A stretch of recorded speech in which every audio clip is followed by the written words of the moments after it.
some point. Welcome to the Wildcast podcast, coming to you from Wildcast Studios with your hosts Adam Lund and Jeremy Boucher.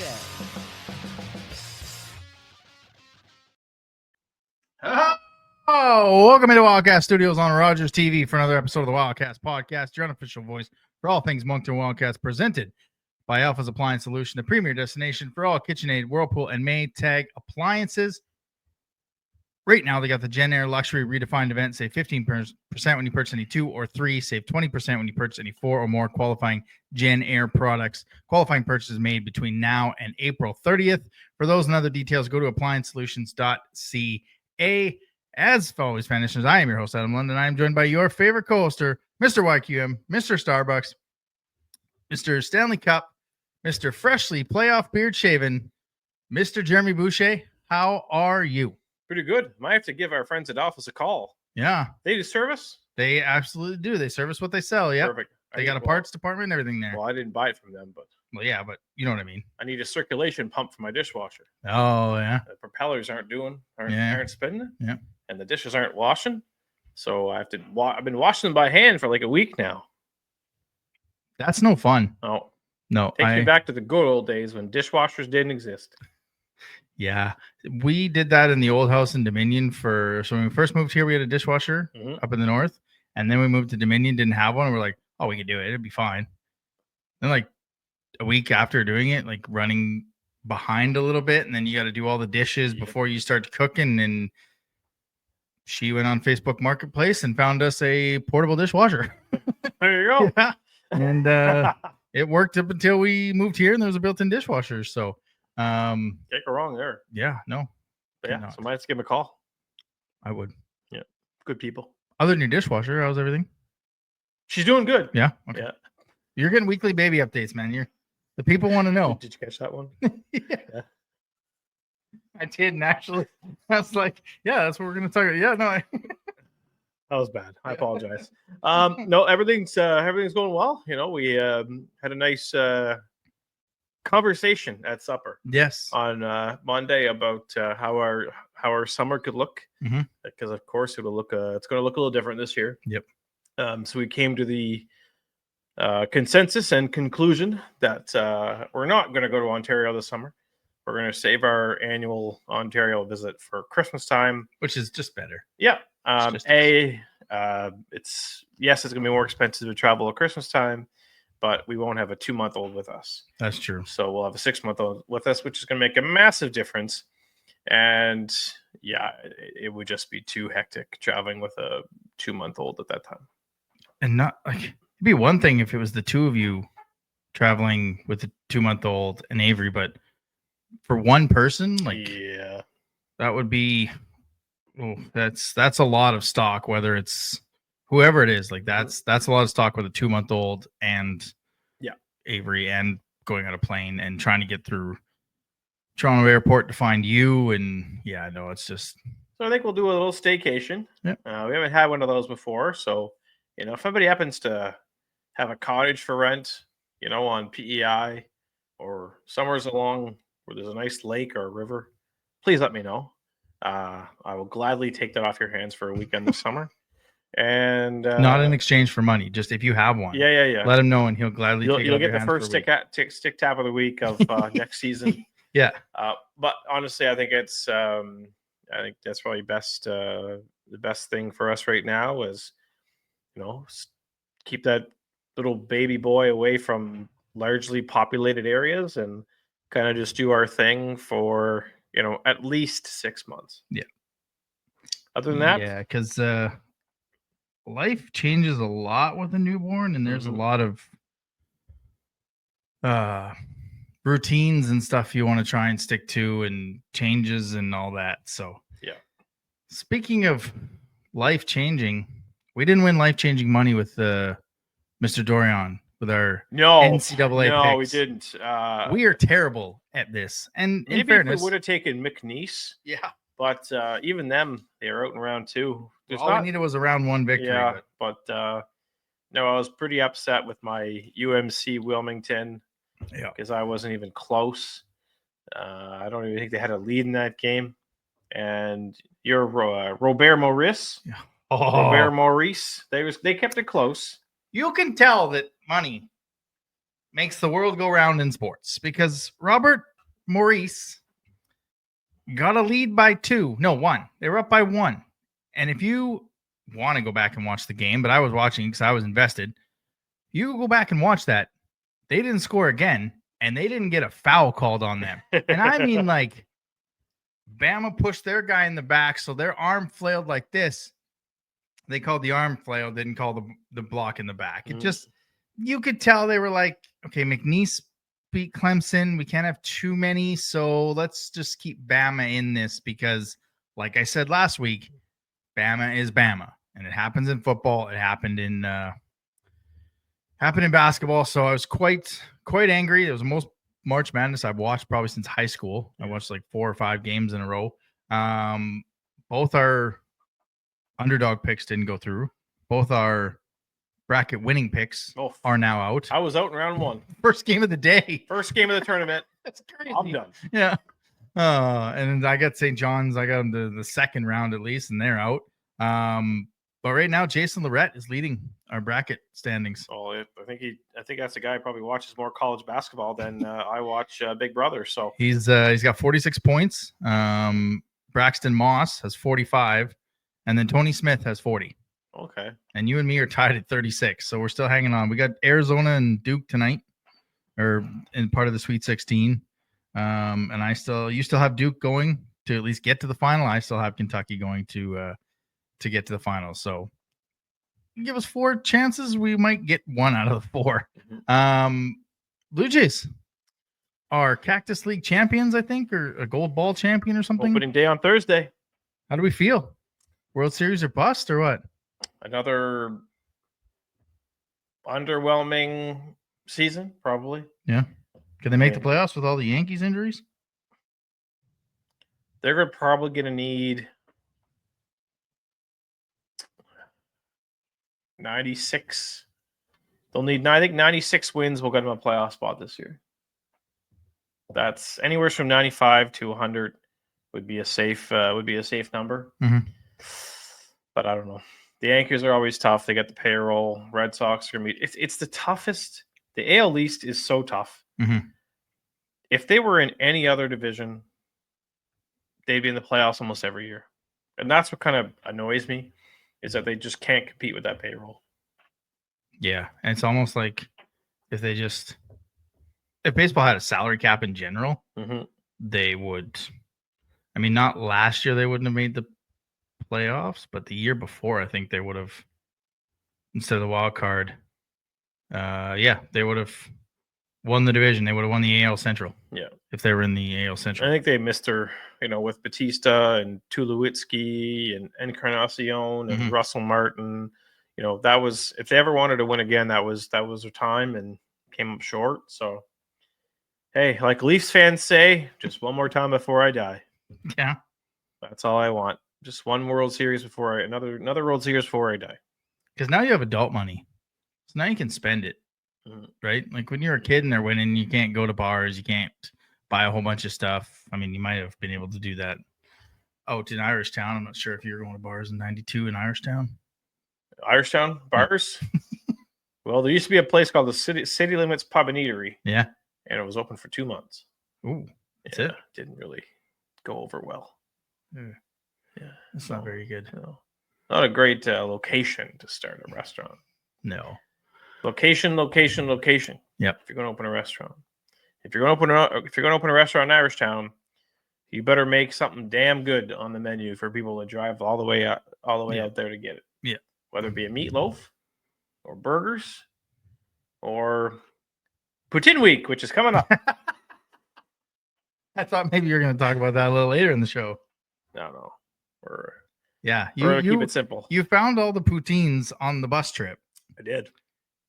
Not a fan, I will say. No. Not a fan. There's one that has mustard drizzle all over it. Mustard! Why would you drizzle mustard all over a poutine? It's not a poutine. Yeah. Mustard. Like, were they watching the Super Bowl halftime show? They must have been. And just got this idea of what to do for poutine week. Man, it was so stupid. Some of them look disgusting. Yeah. Poutine is, keep it simple. Poutine is fries, cheese, gravy. You put like a boneless chicken bite on top of that with like some buffalo sauce and then some ranch dressing drizzled. And hey, make it healthy. Sprinkle a little green onion. Okay? Give yourself a buffalo chicken poutine. That's all you need. You don't need mustard. Even at the one at the Avenir Center with the 3 meats, Mhm. the bacon, the chicken, and I can't remember what the other one was. And then, That's but fine. then they ruin it with the cheese sauce. Yeah. Like with nacho sauce. Yeah. You ruin it. If you have something with bacon and pulled pork, yeah, and whatever the hell's on it, barbecue sauce instead of nacho cheese sauce. Yeah. Right? Nacho cheese sauce doesn't belong in a poutine. That I could probably win poutine week just by making something at home, set up a little skip the dishes restaurant, one of those ghost kitchens. Yep. And have people say, this is, I'll have one item on the menu. It's a boneless buffalo chicken poutine. And they're flying off the shelves. I think you just found a way to make some extra money. Unreal. Unbelievable. So, Yeah. like, He wasn't happy, folks. Onion rings poutine. Okay. Little different. Tater tot poutine. I can live with that. Yeah. But as soon as you start getting too it's not burger week. It's not burger week. Like I think the best one was from Deluxe French Fries. Mm-hmm. But it was like a pepperoni pizza poutine or an all meat pizza poutine. I think it was all meat pizza poutine. Yeah. Fries, cheese curds, pizza sauce, pepperoni sausage, bacon. Boom. Simple. Yeah. It goes together. It's basically pizza with fries instead of a crust.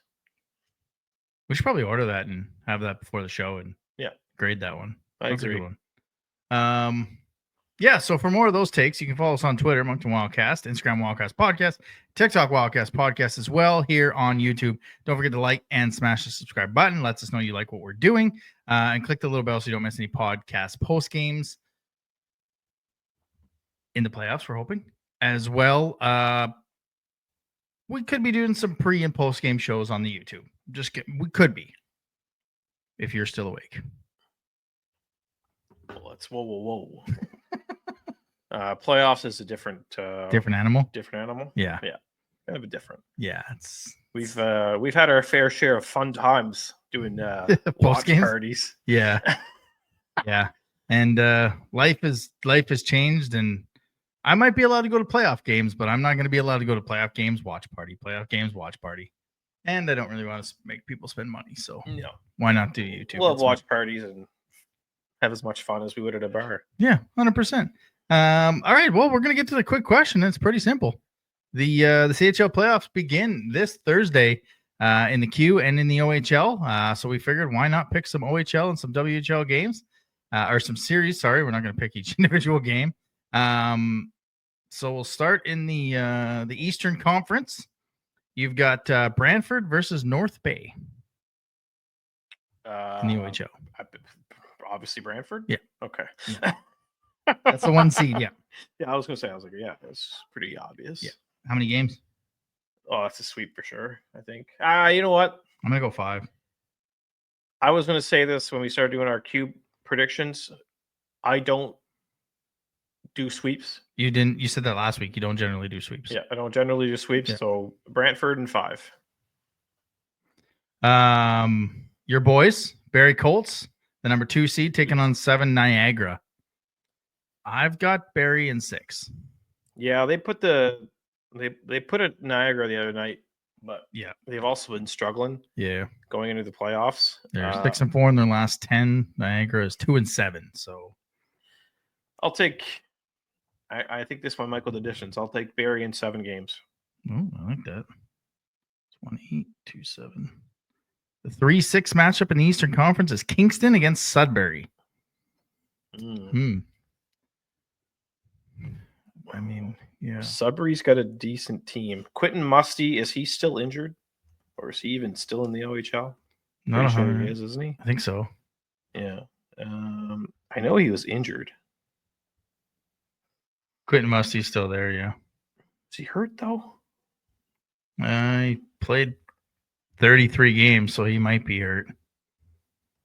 You never know injuries wise with. That's a tough one. Yeah. I mean, I'm still gonna take Kingston, but I think I'm gonna go the distance on that one. I think I'm gonna take Kingston in 7. Okay. Let me look at my stuff here. I gotta look at. Okay, Kingston's got Henry Muse. He's a Flames guy. But I also think Kingston has Henry Muse? No, Sudbury does. Oh. But I also think Kingston has a Flames guy. Is it Battaglia? Yeah, yep. Jacob Battaglia. Yeah.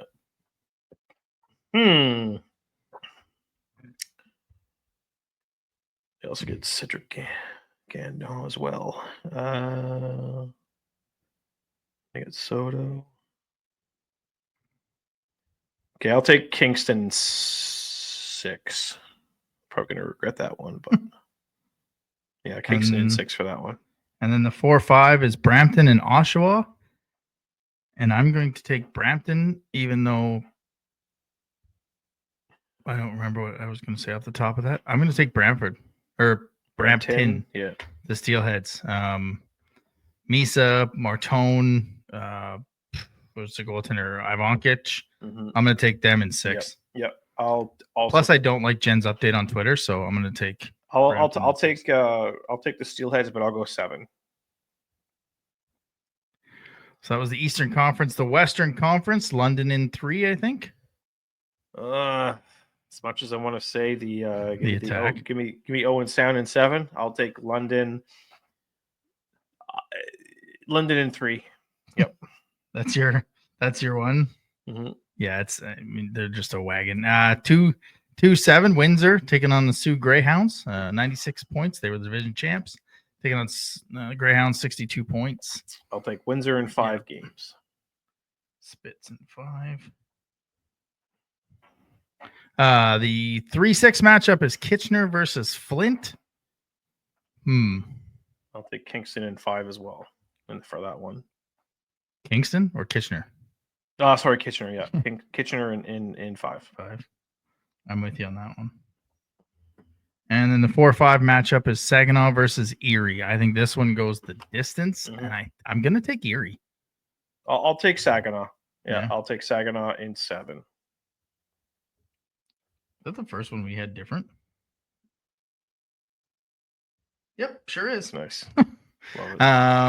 And then we've got the WHL playoffs. I know nothing about that one. The only thing I know is Medicine Hat in 4, Calgary in 4, Lethbridge in 4. Like, that division is a wagon of a division. So yeah, we'll start in the Eastern Conference, I believe. Hang on. Yep, the Eastern Conference. You've got Medicine Hat taking on Swift Current. I'll take Medicine Hat in 5. I had only 2 in sweeps except for the London Knights. No, when I watched the Tigers and the Hitmen, they did at the end of the game. I was listening to the Medicine Hat broadcast. They did say Swift Current played them pretty well, so I can see them going 5. But I still, Gavin McKenna is they're just so good. Yeah. So yeah, I'm gonna take them in 4. Prince Albert against Edmonton. I will give Edmonton 1 win, so I will take the Prince Albert Raiders in 5. All right. I will also do the same. 5. All right. I'll make sure I didn't lose my camera. The Hitmen against the Blades. Okay, I probably won't take the Hitmen in 5, or in 4. I'll take the Hitmen in 6. And it really depends on Hauser. He played the first period of the second last game against Red Deer. And didn't play against Medicine Hat, obvious reasons. I mean, the division was up for battle, but bigger goals, like they say. So I'll take Calgary in 6. Okay, I'll do the same. I like the Hitmen. They're my dub team, so. Me too. Go. I have a jersey. Let's go. You take the Raiders in 5 or 6? 5, right? Yep.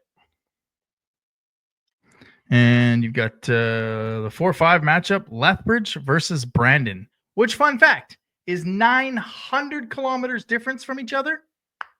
2-2-1-1-1 series. So they got a nice 9-hour bus trip from Lethbridge to Brandon. I don't know if they're going to fly and the teams are splitting it. I don't know how it works in the dub, but that's insane.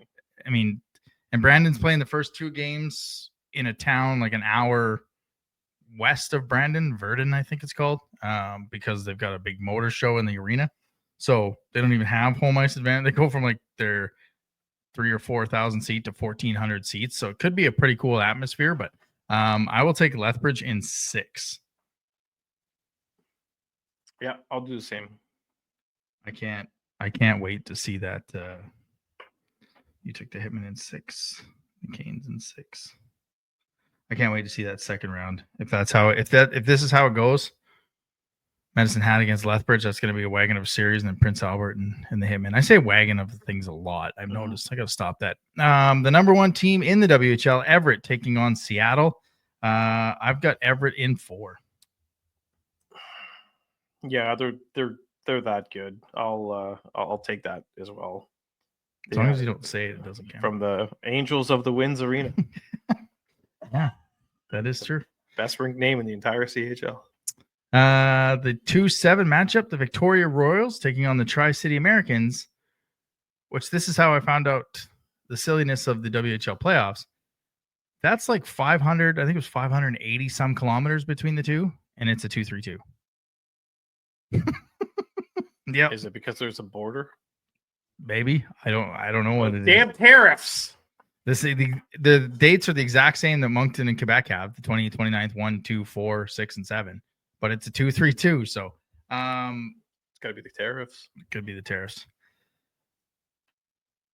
Victoria in 6. I'll go 5.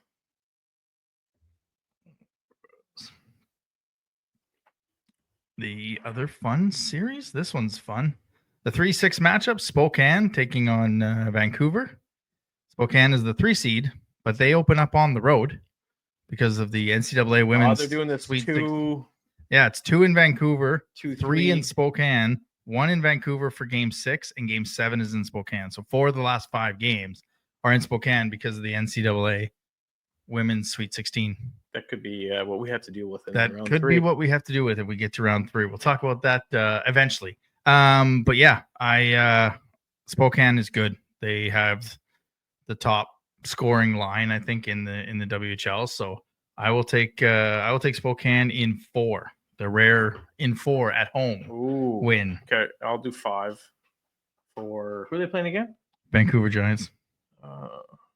Yeah, give me Spokane 5. And the best series, Prince George and Portland. I don't even know how far that is. We love the Cougars. We love the Cougars. It is a 2-3-2. We do love the Cougars. And they've got I cannot remember their goaltender's name. Ravensburg, I think. So Ravensburger? Yeah, Ravensburger. Man. I don't know. Prince George in 7. I don't know how good Portland's going to be, so I'll take Prince George in 7. Goaltending wins, so I'll take them. Yeah, I agree. In 7? I'll go 6. All right. That one we completely were in sync on. So we'll see if our OHL and WHL picks are any better than our NCAA picks. I think they might. I think they might be. Yeah. I truly hope they might be. Yeah, so I see our guest is backstage. Would you like to get to the guests, or let's bring him in for a Wildcast podcast debut. Long awaited debut. All right.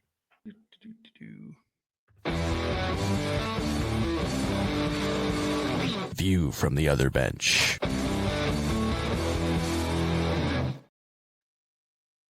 Here we go. Long time listener. This is the first time caller from Sydney, the creator of the Talon Blog, and there's not a bigger Eagles fan. I dare say in Canada, but I will definitely say in Sydney than Drew Bear. Andrew Barrington, welcome to the show. How you doing, Drew Bear? How's it going, guys? Doing well. Not too bad. It was almost spring. Now we're back into winter. I guess just how are you? Let's look on the season. How did you feel the season went? A lot of expectations coming from your third round last year into this year. I guess just for you, how did the season play out for you? I think the first half of the season was definitely tough with a lot of injuries. I mean, you look at in September, you have 3 players injured in a car accident in Antigonish there. And I think that really hurt the team the first half of the season because you had nights where you only had really 2 lines, and I think they were 13, 14, and 4 going into the break. But then I think Sly made some big moves at Christmas. We brought in Louis Gendron, Alexander Guy, and then signed Andrew Brown and obviously Alexis Cornoyer. And I think the team's been a lot better since Christmas. I think it's 21, 9, and 3 since Christmas, which I don't have the statistics on me, but that's probably a top 5 record in the league since Christmas. So I think you've seen the line of Squires, Henneberry, and Newcomb really take off. I think that's been one of the best lines in the league. And I think the line of Burbage, Gendron, then it's either been Guy on that line, Patterson played a game there, L'Italien. That line has been really good too. So I think they have a really good top 6 right now. And I think that going into the playoffs, I think, what are they, 6-4 in the last 10? It's pretty good. I mean, it's not 15-0, but I mean, yeah, I know you guys definitely kind of improved on your first half. It's weird because it was such a, I wouldn't say almost traumatic, but unfortunate first half last year, and then an unfortunate first half this year. Almost a carbon copy. Yeah, like the Jacob Newcomb news last season, and then the accident at the beginning of this year. Like, I don't know what if there's just bad luck in Cape Breton or what when it comes to start to the seasons, but that was just the first half for you guys was the difference in the Maritimes division, which is kind of, I mean, it's I was hoping for something a little more closer, a little more competitive. But I think it just, I guess those wins over Cape Breton kind of helped Moncton as well. I know you were kind of on us at the early in the season because we couldn't win in your barn, but all of a sudden that changed. So that, that did change, especially since Christmas. But look, it's, we're here for your Eagles predictions for the playoffs, and your just to really get to know how you think the first round will go. So we'll start locally with with the Eagles and the Drakkar, and I'm pretty sure I know where this series is going to go from your standpoint, but what needs to go right for the Eagles for them to come out on top? Well, I think the biggest thing that they're going to have to do is take advantage of the fact that Poirier is out of the lineup for Baie-Comeau. I think that gives maybe not an offensive advantage to the Eagles, but it levels the offensive playing field. And then you look defensively, I think our guys have an advantage there, but I think goaltending wise is pretty down the middle. But I do think Cornoyer is right now ahead of Beckman. And so I'm going to say Eagles in 6. I think they'll split the first 2 games in Baie-Comeau likely. Get 2 or 3 here, and then finish it off game 6 on the Monday in Baie-Comeau. So you think Cornoyer is your number 1? Oh, it definitely is. I'm not sure necessarily on what they're going to do going into the playoffs. I think there's obviously pros and cons to having both goalies start. Yeah.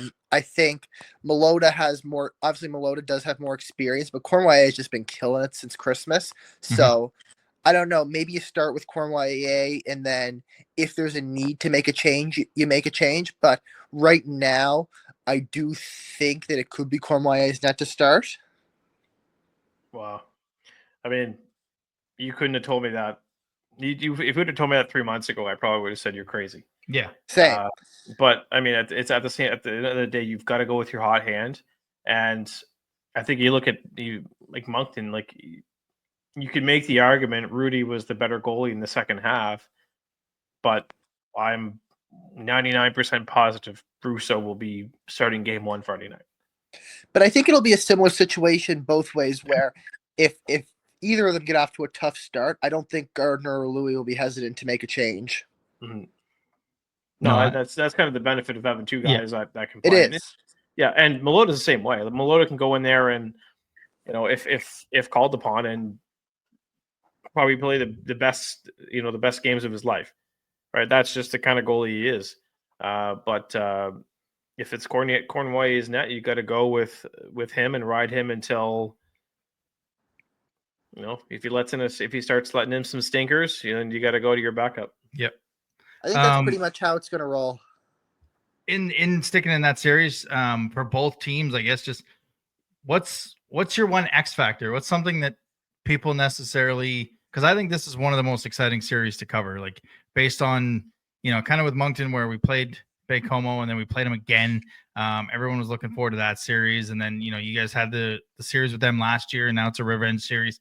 For me, it's the fun one, but what is one X factor maybe for one or both of these teams that you think that people aren't necessarily paying attention to that can turn the tide for either one of them? The crowds, I think, in the playoffs. I think Baie-Comeau is probably the most hostile rink in the playoffs, but I also think that Center 200, obviously last year selling out in the second and third round, then you have the unofficials, obviously, who are firing the crowd up. I think that are they coming back? The crowds and the sheer noise in both buildings could have an impact on the games. Are the unofficials coming back? Do you know? Do you have any insider information? I think they'll be back. They just made a post on Instagram there a couple days ago about being excited for the playoffs. So I think they'll be back. I love them. They were entertaining. That's what fan bases need, is that kind of stuff. What do you got in this series? You know what? I think I told Andrew for a couple of weeks now that I was going to take Baie-Comeau in this series, but I think the loss of Poirier, the loss of Bernier in the back end, I mean, that's their best defenseman and their best forward. That's like losing Squires and Lavo. Yeah. Like that's like losing Desnoyers and Gill. Yeah. Right. It's you lose those two guys. Like you look at Moncton, if Moncton were to lose Desnoyers and Gill, you probably make it out of the first round, but then you're in a lot of trouble. Going into round two. Yeah. But you've got, this is a tough series, and it's I think an even series. I think Cape Breton will get this one, but I do think it's going to go the distance. So I think Cape Breton will take it in 7 games.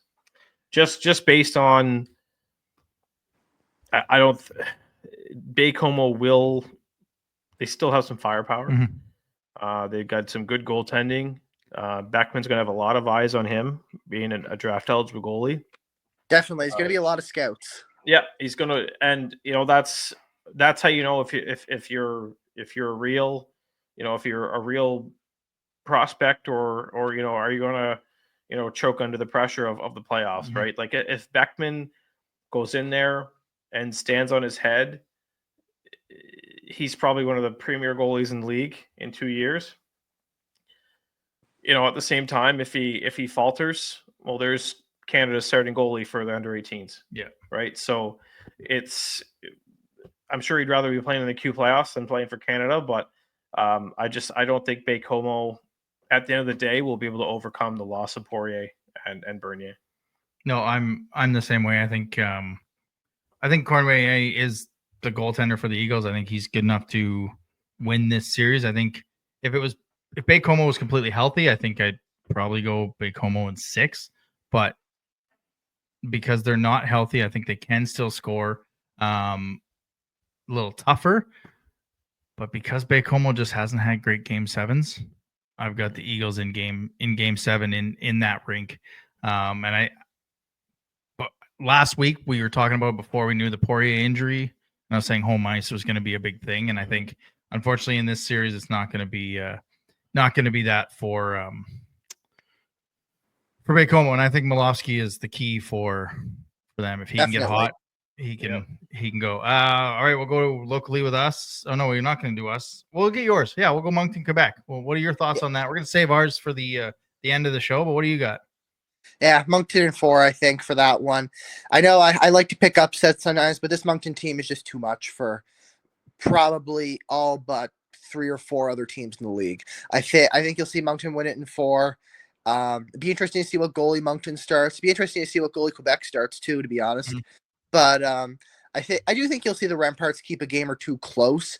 But I think that Moncton power play, especially, and the defense and even in goaltending, Moncton's goaltending is superior to probably at least 16 teams. So I think you'll see Moncton win in 4 and rest up for the second round. All right, we got Rimouski and Charlottetown. It's an interesting series. You always know that a Jim Holton coach team is going to come out hard in the playoffs. They play a playoff style game all year. Yeah. I don't think this is going to be an easy series for Rimouski, but I do think they will prevail in 6 games. Oh, you're gonna be on. There's 2 wins. I think that you're going to see. I think if Charlottetown can win one of those first 2 games in Rimouski, then I think you could see it go to 7. But I don't think that's going to happen. So I think Charlottetown's another building too, where the playoff crowds play a big factor. Mhm. So I think that you're going to see Rimouski win the first 2. One be close, one maybe not. I think Charlottetown will manage to get 2 or 3 at home. I know that's a bit of a hot take right there. And then I think Rimouski will close it out at home on the Monday, game 6. I got Rimouski in 5. I think this is a series where Charlottetown gets the first one, and then Rimouski, it kind of wakes Rimouski up, and they're like, "Oh, right," and then they just roll the next 4. I was actually thinking about that. I think Charlottetown's got that team that can maybe shock Rimouski in the first game. If that happens, I still don't think Rimouski will win the next 4. No. But I do think they'll win it in 6. Like, yeah. I think it's I think Charlottetown just goes in there and kind of just shocks Rimouski and gives them that wake up call. But I still don't see them winning 4 straight after that. Yeah. And another interesting thing to point out is that a Memorial Cup host team has lost game 1 of the playoffs every year since Shawinigan in 2012. Quebec in 2015, Halifax in 2019, and St. John in 2022. They all lost game 1 at home. This guy knows his stuff, man. I did not know that. Well done. I knew that there hadn't been a host that's like, I didn't know that. Yeah. So, and you know what? Having him on, he knows about Ruccia, and Ruccia can get hot and steal a game or 2. And this is his last run. So the 3-6 Chicoutimi Bathurst. I know Jeremy's probably leading one way, but what do you got?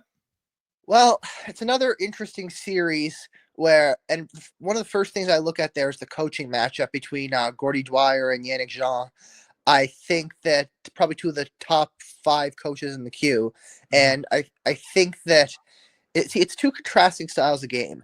Bathurst is a punch in the face kind of team, really rugged and physical, as where Chicoutimi is more of a skill team, obviously, and obviously one of the best top 6s in the league. So I do think if there's going to be an upset, this is the one. That's the first thing I want to say about this series. And I think that goaltending, I think there's going to be an advantage for Bathurst there. I do think Fleming is the better goalie in this series. And obviously it's going to be good crowds in Bathurst, their last run in Bathurst before going to Newfoundland. So, you know what? I'm going to pick the T10 7 games for this one. That's what I got. Yeah, I'm the same. Like, I think after seeing them play, they have something. They do. It's, you know what? They took advantage of Moncton's 3 best players not being in the lineup. Yeah. You know what? And they damn near beat them. Yeah. It was very close. They had Moncton for probably a good 50 minutes. But we know there's a book on Fleming right now. Yeah. You know what? We're not going to go and publicly announce it on the show. Yeah. No, we've seen some things. Yeah. That lead us to know where shoot or shoot on him. And if Chicoutimi can expose that, I think we're probably going to be wrong on this prediction. But I think if Chicoutimi can figure him out, I think this series is over in 5 games. But that's a big if, and one that I don't think is going to happen. Yeah, and that's kind of where I'm at too. Like, it's an obvious, I wouldn't say weakness, but it's obvious. Yeah, like and you should be able to scout Josh Fleming and know where to go on him. And it's so if Chicoutimi figures it out, then it's over early. But if they don't, that Bathurst, that entire lineup will be so in their face. Yeah. That I think it's going to be a physical series, regardless of which team it is. But whoever wins that series, they're going to be a hurting unit. Yeah. coming out of that first round, going into round 2. Yeah. I think you're also going to see some fireworks in that series. 100%. And that's the team I said to you, like, if there's a team that has taken advantage of no fighting or limited fighting and been able to be rats, it's Bathurst. And that's 100%. What they do. And that's what playoff hockey can be. And they're built for that. They're built to be in your face. They're built to frustrate you. And it hinges on goaltending. I mean, Chicoutimi hasn't been great in the last 10, but they also have the cheat code of the big ice. So you have to see how Bathurst handles that. So we go to the Western Conference. Big bag skating Bathurst this week. yeah. We go to the Western Conference. We go Drummondville against the crossover of Halifax. I think Steinman's good enough to steal a game and keep every game close. But Halifax can't score with them. You keep the top line off, you have a shot, but I've got Drummondville in 5. Oh yeah. Yeah. I was waiting for Andrew to chime in there, but yeah, I'm with you. Halifax, they just don't have the scoring. Yeah. But you are right. I think Steinman does steal a game. So I will also go Drummondville in 5. I think it's another interesting series in that, you have 2 very good goalies, but I think Mercer can match Steinman potentially. And if Mercer matches Steinman, that series is over in 4. But if Steinman completely stands on his head, I think they can steal a game. But I'm going to pick Drummondville in 4. I also think you're finally going to see LaRose and Barret get it going in Drummondville, because the offense has kind of been out of sync since the trade deadline. The defense has been very good, actually. Yeah. And Mercer's been good. But I think you're going to see that team get it together offensively. And I think they're going to sweep the Mooseheads. I do think Halifax, they might take a game or 2 to overtime. It'll be close. But I do think Drummondville is just a better team right now. Halifax, youngest team in the league. I think Andrew Lord did a great job with that team, getting them in the playoffs this year. I didn't pick them to be in the playoffs to start the year, but I do think it comes to an end against Drummondville. Yeah, and I think they win one of them. Like, they win one game at home. I don't think they win one of the first 2. And I actually would have preferred them to play Rouen. I think they match up better against Rouen-Noranda. But we got Rouen and you got Gatineau. I don't see this being an upset. I mean, Gatineau's got a lot of loser points. I think they got the same. I think Jamie Tozer said they got the same amount of wins as they got less wins than St. John. So same amount as Victoriaville. And they got a lot of loser points. So I think the Huskies just dominate this one. I think they're playing over their heads. I mean, good for them to finally get back in the playoffs after their runs, but I think they're over their heads. I got Rouen in 4. I'll give Gatineau 1 game. I do think they have a very strong group of 20-year-olds who are, their main offensive weapons. Yeah. Paillet and Mainville. I think those guys aren't going to want to get swept in their final games in the queue. So again, I just don't like sweeps. So I'll take Rouen in 5. It's a weird series because I don't think Rouen is that great of a team right now. They just lost 5-1 in Gatineau there 2 weeks ago, had 40 shots against. And I feel like Rouen is a team that probably will be out in the second round regardless. But that said, I don't feel like Gatineau is a very good team either. I do think that here's the problem with Gatineau. They haven't had stable goaltending all year. And that's why I don't think they're an upset pick here. Because I do think Mainville, Paillet, those guys, they'll keep the offense. They'll be able to score, I think, probably 3 or so goals a game. Meloche, the goaltender in Rouen, has been pretty good this year. So for me, Rouen is not a team that I think is going to go super deep in the playoffs. I think they'll win a round. I'll pick the Huskies in 5 games here. I do think Gatineau will win 1 at home. They'll win game 3. That's what they won last year against Rouen and it's a weaker Gatineau team and it's a weaker Rouen team than last year in my view. But I think you're going to see relatively the same outcome as last year. And then the other series that everyone wants to see is Shawinigan and Val-d'Or. Yeah, it's going to be a fun one. We'll give you the floor on Shawinigan and Val-d'Or. What do you got? This is probably the toughest series to pick, I think, because it entirely depends on which Val-d'Or team shows up and which Shawinigan team shows up. If True. we get the Shawinigan team of the last 8 games where they've been scoring a lot and they can hold leads in the third period, I think that you see Shawinigan then win the series, but that's a big if. They Valdor's won a few games against them this year, I think. And another interesting storyline there is goaltending. It's pretty much bang on even. You look at Emile Bonnoyer, who's been playing most of the last few games, and Cedric Massé, middle of the pack goalies, both can steal games. And then you look at Owen Bresson, who's from Sydney, and Matthias Fernandez, and more 2 other goalies who are kind of in that middle of the pack, younger area. So it's a very interesting series to pick. And I actually think this series could depend well, the big storyline for me is going to be is Matvei Gradin or Philip Veilleux going to take over this series? Mm-hmm. And I think it's a very tough one to pick, but I'm going to go Shawinigan by the slimmest of margins in 7 games where they have home ice. I'm going to go with the upset. I think Valdor has got it going on right now. They'd probably get one of the, I'll mention it later on in the show. Veilleux had a monster second half, and he's climbing up the draft boards right now. And another one that, if he's out in round 1, he's on Team Canada, but I don't think he's going to want to be on Team Canada. He's going to keep going. Him and Noah Reinhardt, and I can't think of who their other line mate is there. Alex DeRoche?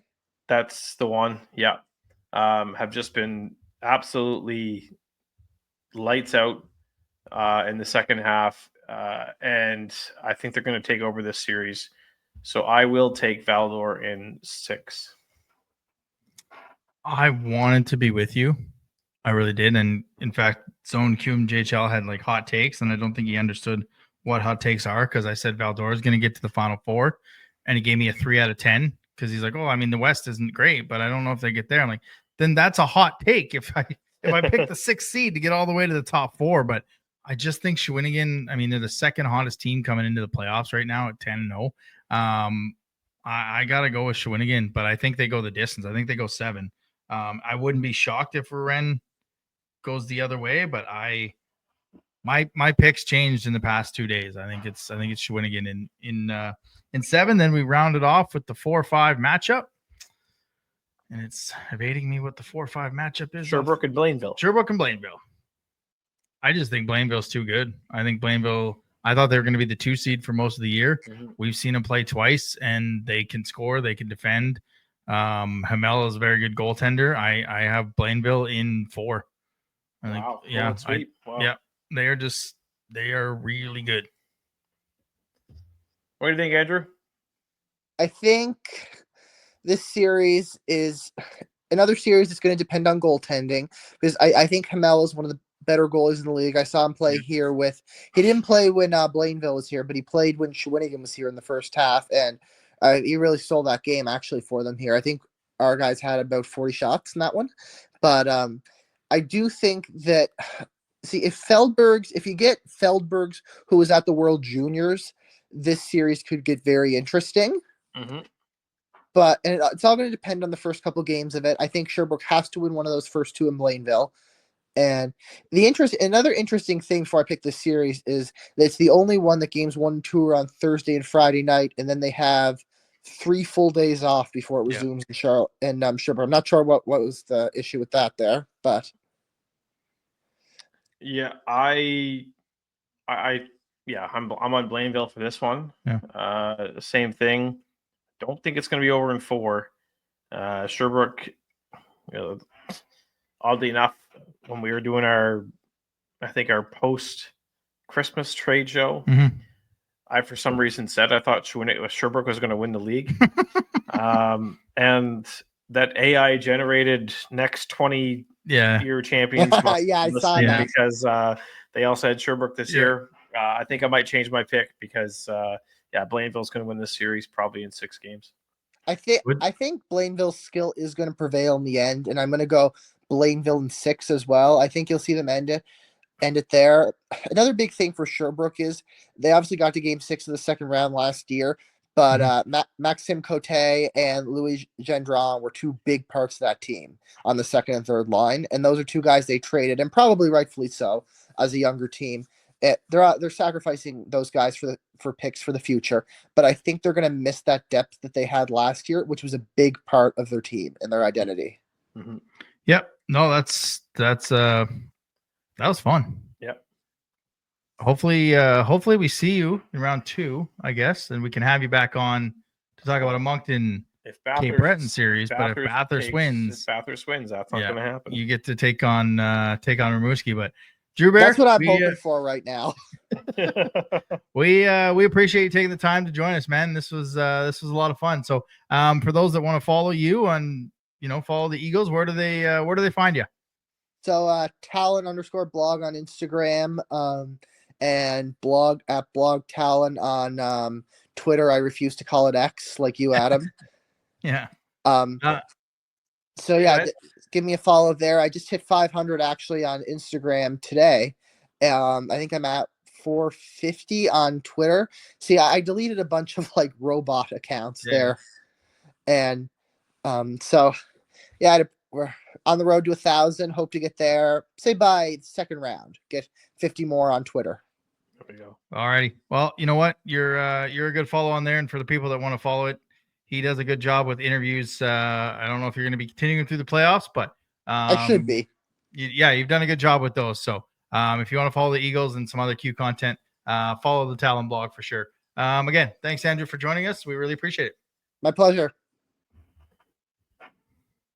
That was good. Yeah, it was. That was always good. like He's, having first time long time listeners, first time callers. And he's informed.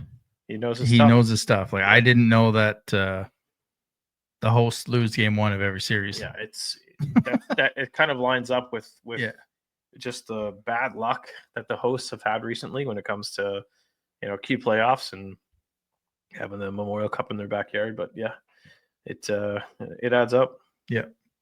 Yep, and I think his picks were good. I liked his Moncton pick. That was a smart one. That made sense.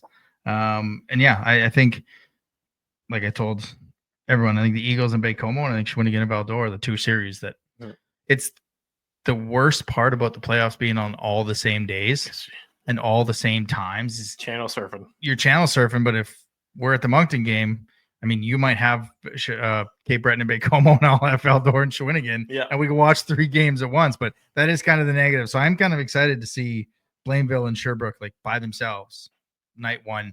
I hope the Q puts it on YouTube because you've had that Thursday night thing. Be real smart for them to put the first game of their playoffs on YouTube. The whole YouTube thing I don't like. It's the ads that pop up. Like, I missed a goal because I had an ad pop up. Really? Yes, it was like Tide Pods or something. Oh yeah. And next thing I'm like, skip.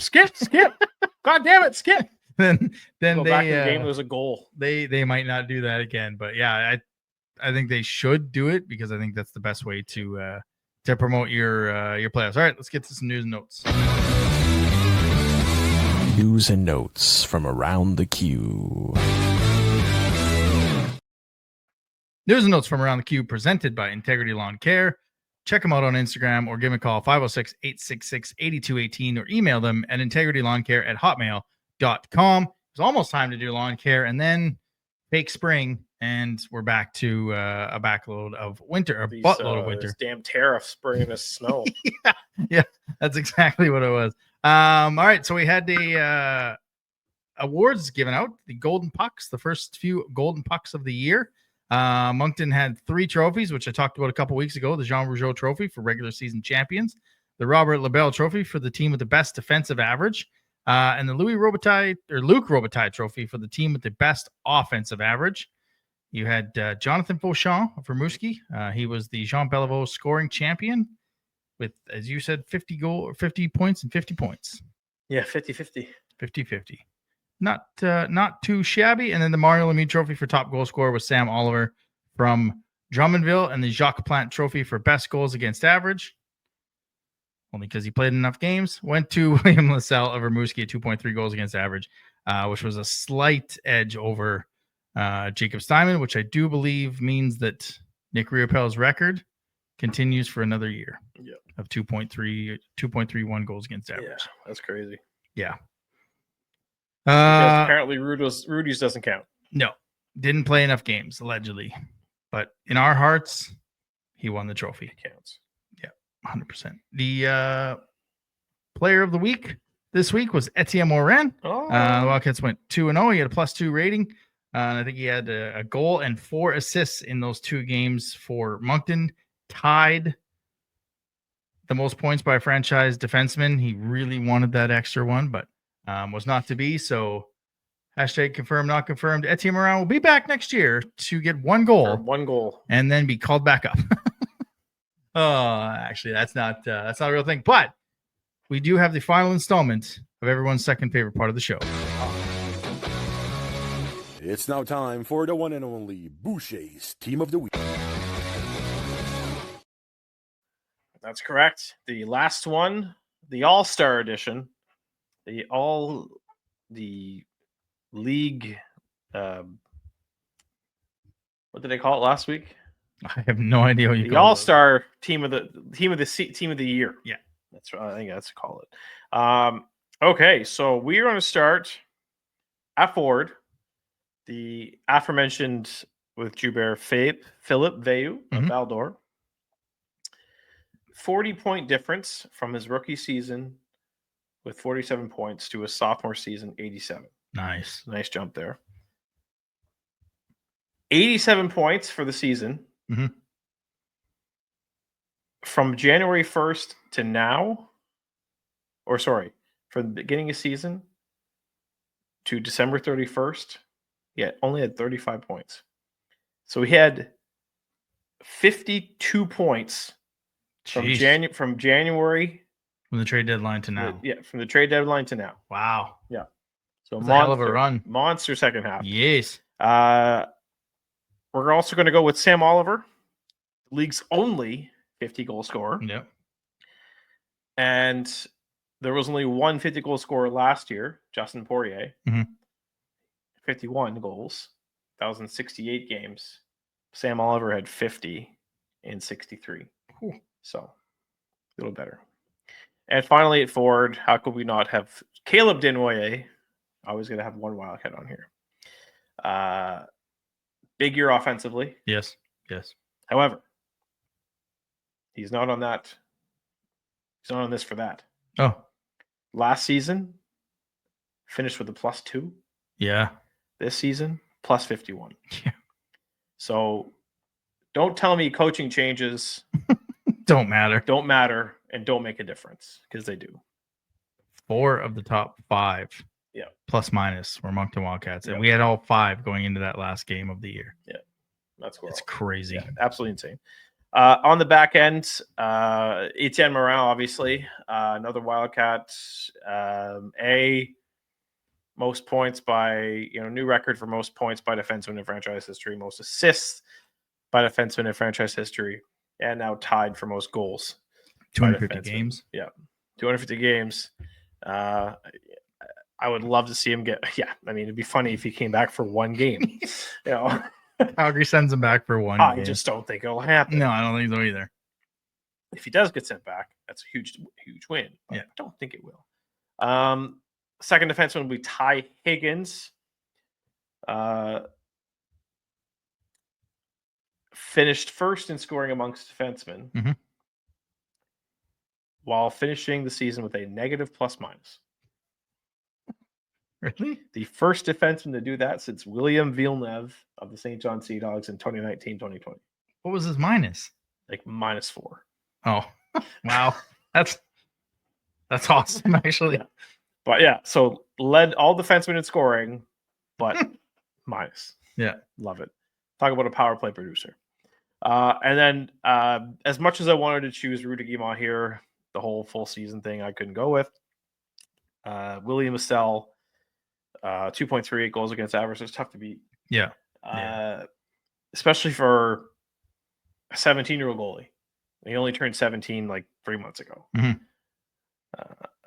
I think a lot of us were expecting Rimouski would upgrade, but he's been lights out. He has. So that is the final installment of the team of the week, the team of the year for the 2024-25 season. We'll be back in September For the preseason. for the Boucher preseason team of the week. preseason preview team of the year.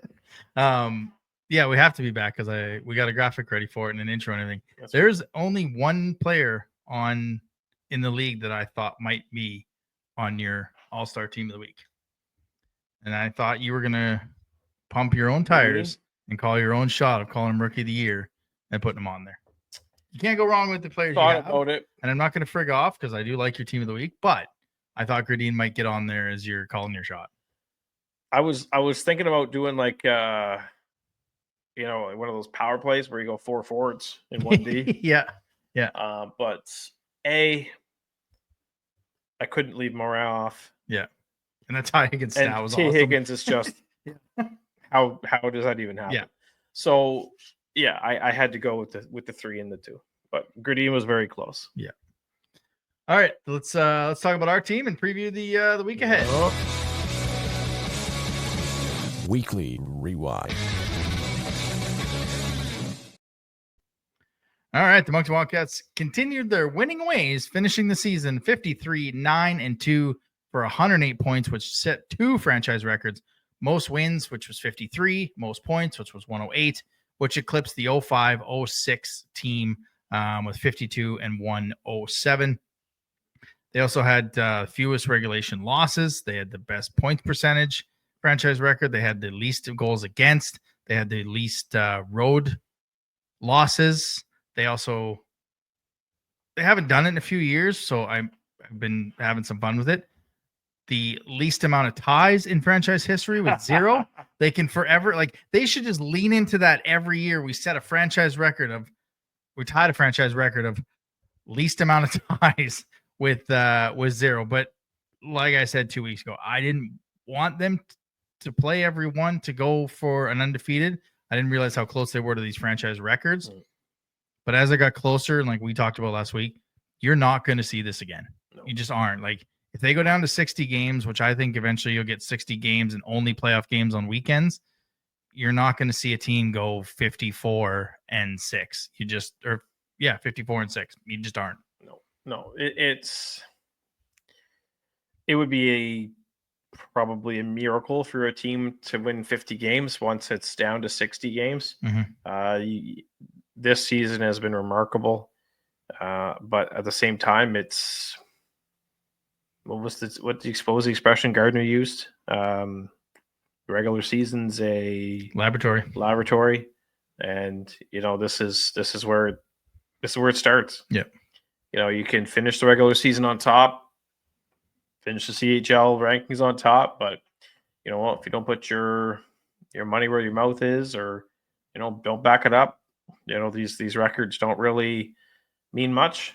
So this is where you really gotta. This is the time of the year where you really gotta dig in and prove that this season wasn't I'm not gonna say a joke, but mm-hmm. If you're the top team in the CHL, you want to finish the year the top team in the CHL. Yeah, and 15 wins to end the regular season is cool, but it means absolutely nothing if you come out and have to go 6 against Quebec. It just go in there, finish it off. But before we get into that, we look back Friday, the Wildcats came to play in front of 83+, 83-31, I think, or something like that. Mm-hmm. They were all over the Mooseheads. So a 7-2 victory to close out the home regular season. It was fan appreciation night, and other than giving away a Yeti, couldn't tell. Yeah. It was, there were no tickets given away for this weekend. There was no mention of it until after the 3 stars when everybody's left to go stand in line for the autographs. Yeah. That should have been every third commercial was playoffs. Missed the boat there. Missed it by that much. Yeah. You're losing CCM next year. We're getting all Under Armour, 50% off jerseys. Get rid of some of your stuff. Mm-hmm.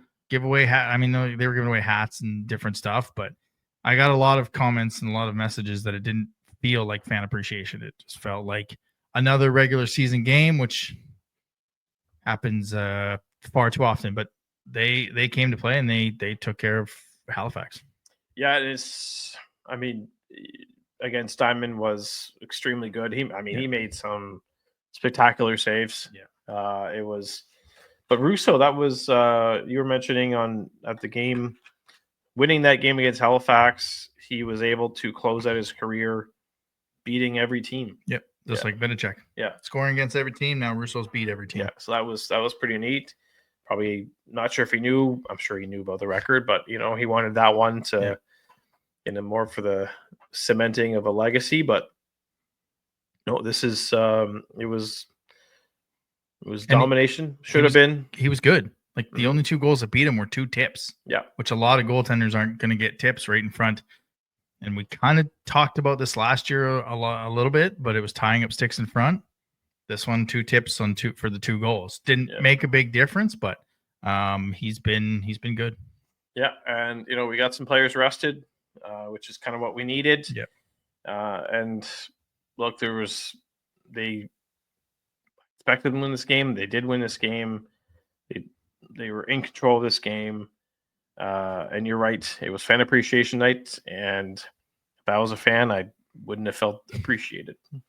Nope. And then Saturday, we went up on the bus trip to the final game in Bathurst for the regular season, and it did not disappoint. I think Pittsburgh had a tweet that for a meaningless game 64, it felt like a playoff game. The crowd was there for the warm-ups early. The building was juiced the whole time. A 6-5 overtime victory. Cote took a penalty.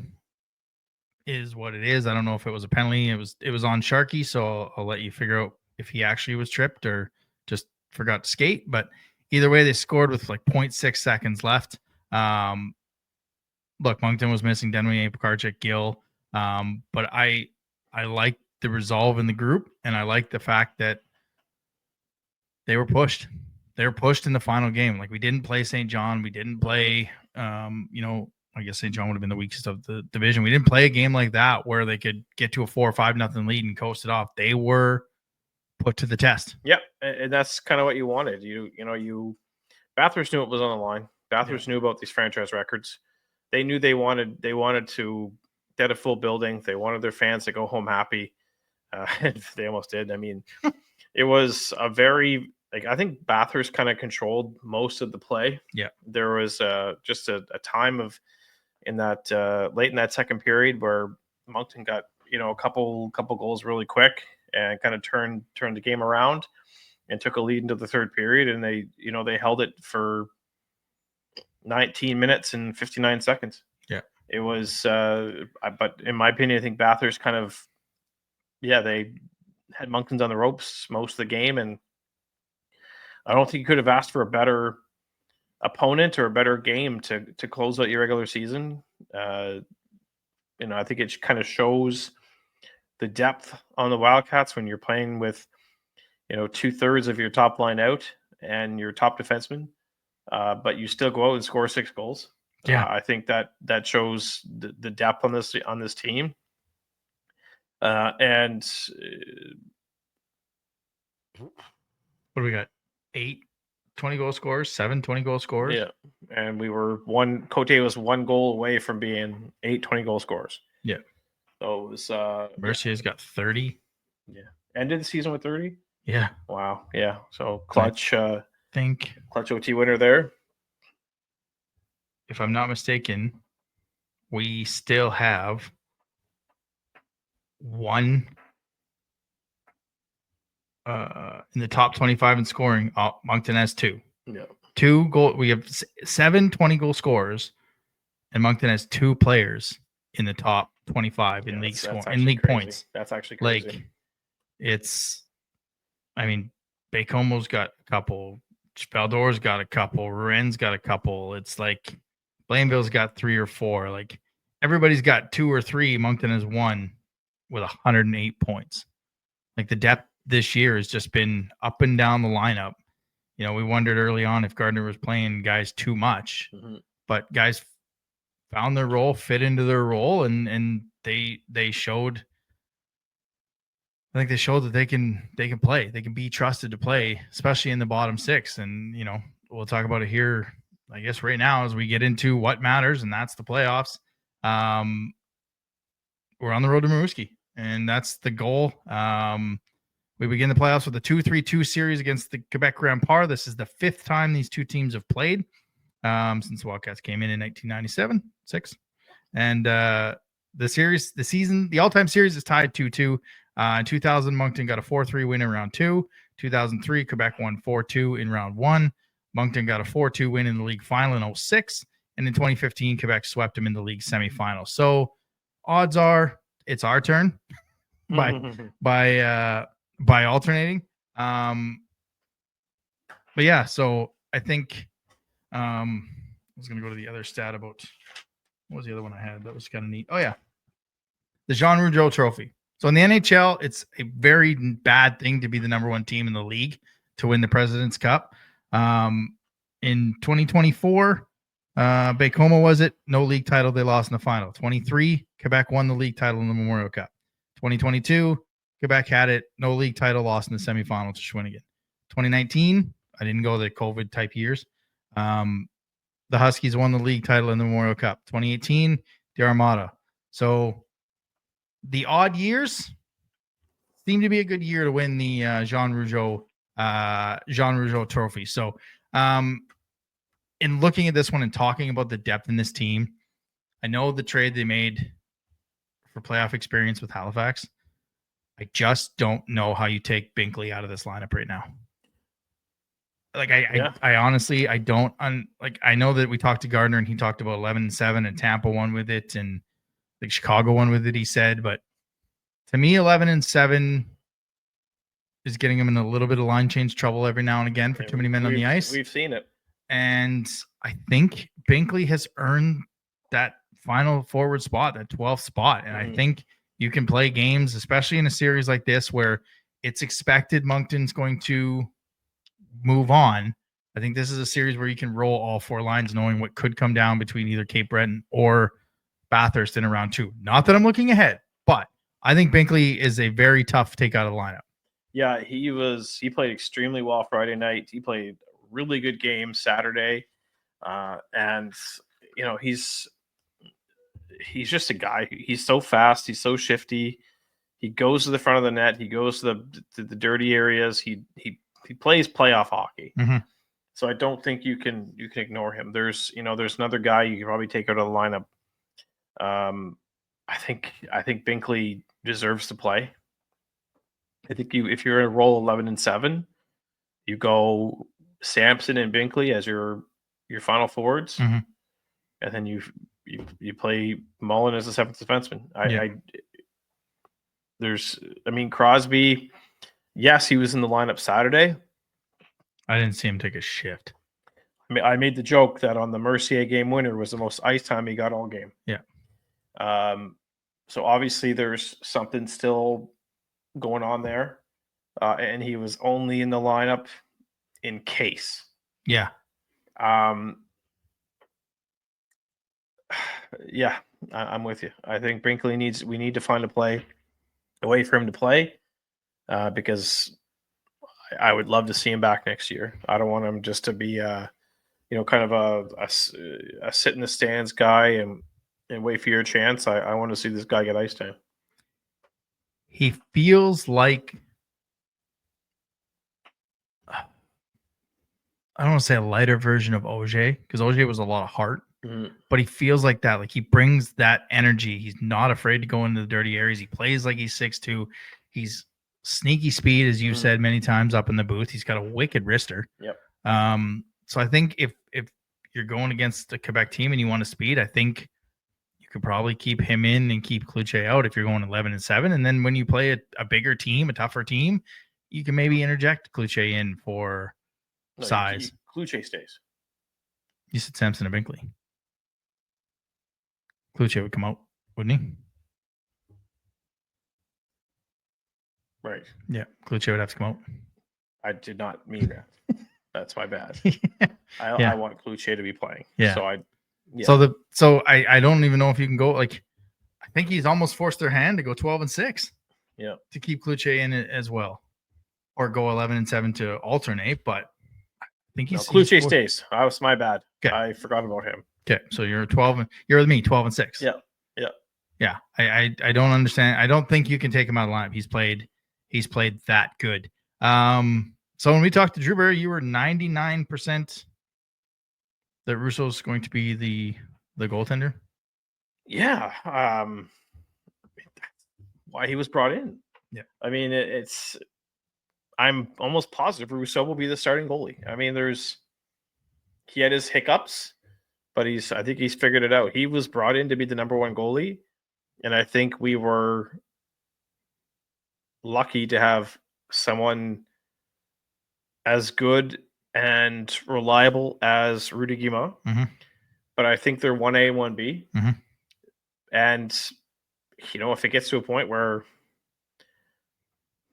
Mathis is just like, I want this game off, you put Rudy in, but I don't think these are the games.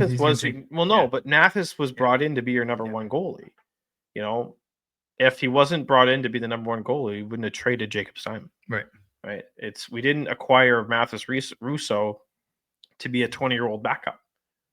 We acquired him to be a 20-year-old starter.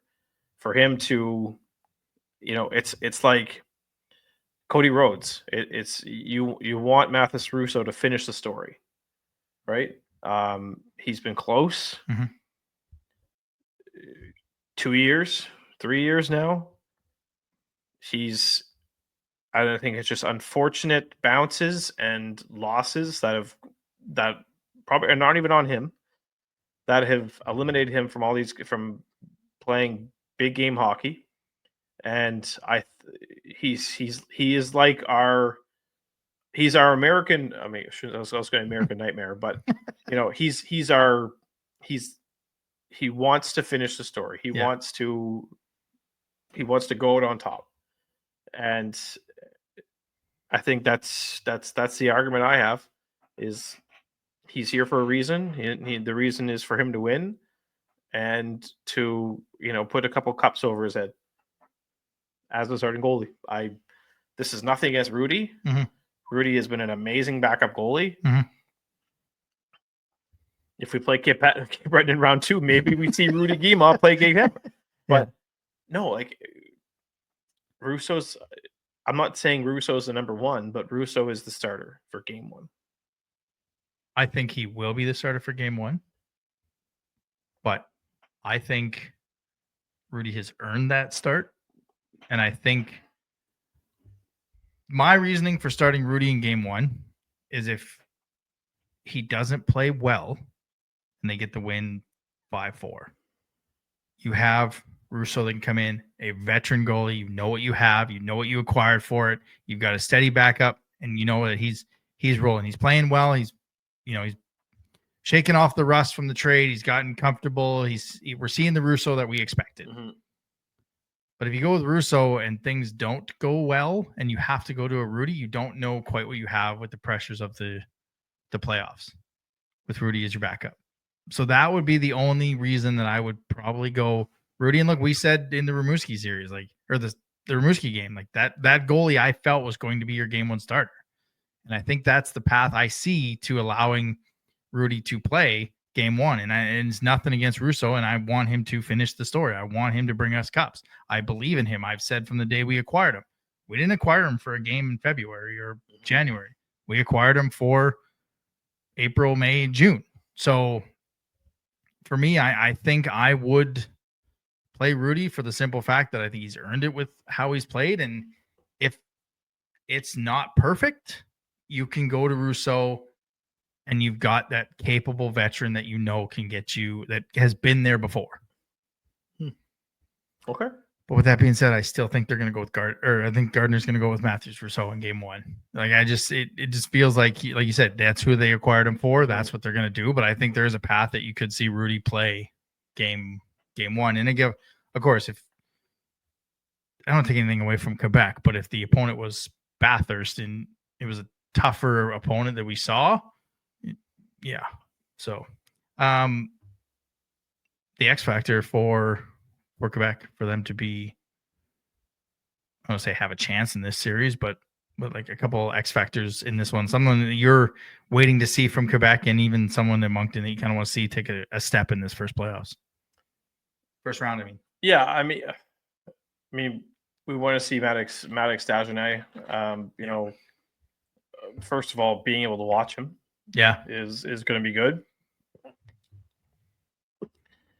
But I don't think, and I mean this in the nicest way possible to Quebec, I don't think they have an X factor. If Moncton has trouble with this series, Moncton will be their own. They're going to be their own demise. Yeah. Right. It's if Moncton loses a game this series, it's going to be because Moncton lost the game. They have the depth. They 100%. I mean, they have the advantage in every category of this series. Mm-hmm. And if Moncton if it isn't a sweep, I'm not going to be mad because they'll feel what a loss is like again, which is good. Yeah. But I don't think they will lose a game this series. But at the same time, I think I'd rather them lose a game this series than lose a game in round 2. Yes. Just to get cut the streak, yeah. get it past them. I think you'll have more. You'll be better off recovering from a loss against Quebec than you would a Bathurst or a Baie-Comeau or a Cape Breton. It's just it's just the way it is.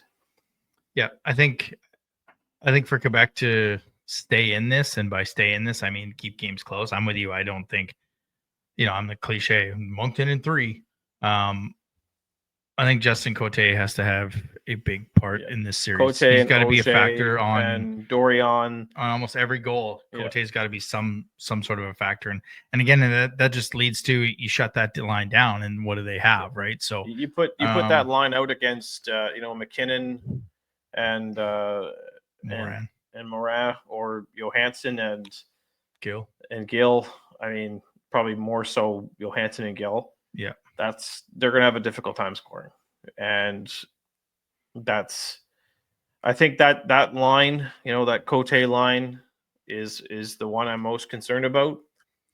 And I again, we don't want to put anything past Quebec, but they're bleak. There's not much in that lineup that can put the puck in the net. So I said earlier, don't like picking sweeps. I'm not picking a sweep just because I want to see them lose a game this series to get that loss behind them. So I will take Moncton in 5. Yeah. I just don't think they will. I don't think they will lose. So I'm taking Moncton in 4. But I think if there's a game, I don't think these are going to be 6-1, 8-1,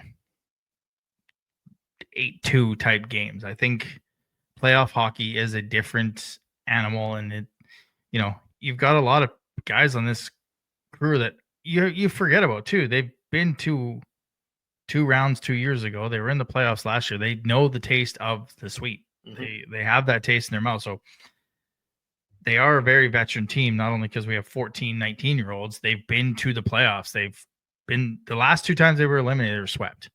So they understand. No, they weren't. They lost 4-1 at Halifax, right? Because they took game 1.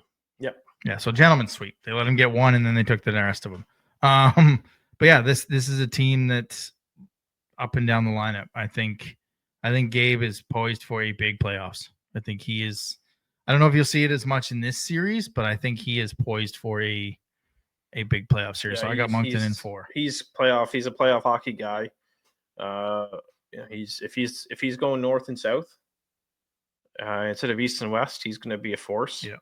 And that's what you got to do. I mean, you give him the puck at full speed in the neutral zone, and he's probably going to go coast to coast. So there's a potential difference maker in this series, but no, they're going to lose eventually, and I would just rather them lose a game this series than in round 2. Yeah. So that's my only argument as to why I'm taking them in 5 games. And get the lead after 40 minutes. They're 40-0-1 in the regular season when leading after 40 minutes. Quebec is 13-1. So, and dear God, let's see a power play. Yeah. Let's see a Bumper, different power play, a bumper, bumper. a guy in the middle. It was working near the end of the year. We commented on up in the booth a few times. So We know who plays the bump. It's Mercier. Mercier's in the bumper. Yep. And let Denway play the bumper in the first one. Like, the power play should run through Gill at the top, down to Denway in the middle. That's how that baby should run. But I'm excited, and I hope to God there's 3,000 people in the building. Oh, there's gonna be 3,000. I think there's gonna be anywhere from 35 to 4,000 for both nights. Yeah, you're a lot more optimistic than I am. I think we're at 25. I think we're in for. I think we'll have a good pretty close to 4,000 is my guess for both games. Either way, whoever's sponsoring this, or the Moncton Thundersticks. Yeah. Like just find somebody to, and I know everything costs, but let's get some Thundersticks. Let's make this building loud, make it tough to play in. Because if they got to go to Cape Breton or they got to go to Bathurst in round 2, those are going to be loud buildings that they got to go into. Thundersticks and old school Rihanna. Done. Are you ready for everyone's favorite part of the show? I am. Eric Murray, realtor, buy our house from him. Stick tap of the week. Yeah. Well, you know who's not getting the stick tap of the week is Bathurst goalie coach. That's another story. But the stick tap of the week is going to the organizers of the bus trips, who sold out 2 buses to Bathurst, and even though that road trip to Quebec, they sounded like the only people in the building. That crowd on Bathurst was loud, but the Moncton fans were still there, and still cheering on their boys. And I know there's no trip to Quebec, but if we're playing Cape Breton, we're playing Bathurst in round 2, because Lord help me, I'm not going to Baie-Comeau. Beautiful city. Will report to Baie-Comeau. Yeah, just not in April. Let's get some fan buses to Bathurst or Cape Breton if that's our second round opponent. Yeah. These if we can fill those 2 buses for the last regular season, we could call it meaningless. Game 64, meaningless game. We can sell or fill 2 buses in the playoffs. So stick tap to everyone that's behind the scenes working on those. We're going to need them as this run goes further in. So let's start looking into those. I know it takes some time to book those, but as soon as our opponent is confirmed, let's try to get those booked. The Stick Tap of the Week, sponsored by Eric Murray Real Estate with the RE/MAX Avante team.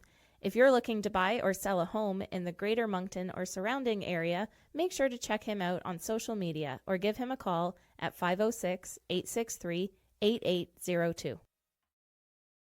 and I almost forgot to give an honorary stick tap to Mike Barenson. Oh yes, the beers who kept us hydrated. Yes. On Mikey the V. bus. Mikey V kept us hydrated on the way there, on the way back.